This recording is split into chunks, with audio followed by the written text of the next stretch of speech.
A familiar term in the language of criminal justice, especially when it comes to matters of violence, are the words restraining order. You probably heard of this and know that it is a court order meant to protect a person from being harmed by another. If you are arrested and accused of family violence, there is a very high chance a condition of your Austin bail bond release will be an EPO, or Emergency Protective Order. Family is broadly defined in an EPO. An EPO can be issued in an alleged family violence case where the two parties aren't even related. It applies to former spouses, biological parents of the same child, or even foster parents. It can be issued if the two parties have been in a dating relationship, or if they are, or even if they're roommates, or previously roommates.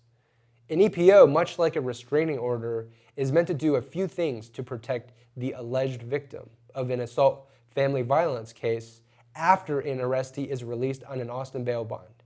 It is a temporary legal document prepared by an EPO lawyer and signed by a judge at the request of the complaining witness, or if the attorney and the judge feels there's a reason for it to be issued. It can last anywhere from 31 days to 91 days, and it prohibits the defendant from committing any family violence against the person named in the order. It also prohibits the defendant from speaking in a harassing manner to the complaining witness, members of their household or family, or anyone else listed on the order.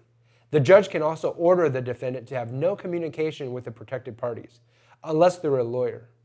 Or there could be multiple addresses the defendant must stay away from as well. The defendant also may not be in possession of a handgun while this order is in place, or a license to carry one will be suspended. If an arrestee can make their Austin bail bond and this condition is ordered, they must abide no matter how they get released from jail. Not always, but most of the time, this person will not be allowed to return to their home because that is the protected party's address as well. The order may also stipulate that the arrestee cannot go to the school or daycare of their children or be allowed communication with their kids at all.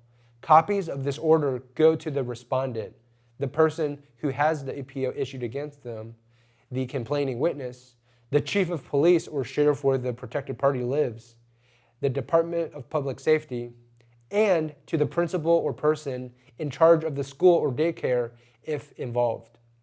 If someone doesn't comply and violates an EPO, they face another arrest and a subsequent charge. This means more potential fines and jail time of up to a year for this offense alone.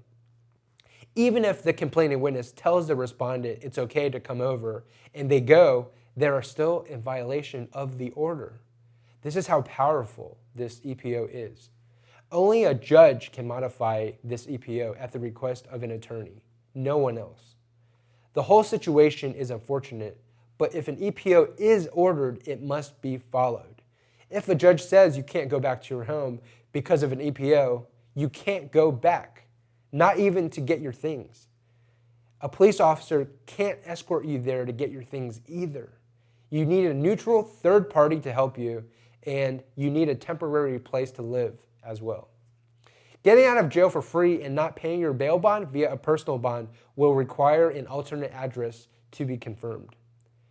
Regardless if a bail bonding company requires an alternate address to get released on a surety bond, the fact remains you probably can't go home while the order is in effect. And it is against the law to violate any other conditions of the EPO as well. Whether the initial family violence charge against you is true or not, an EPO is still something you may be faced with once you post an Austin bail bond. It's important to know what that means and how to be prepared to deal with it once you post a bail bond and get released.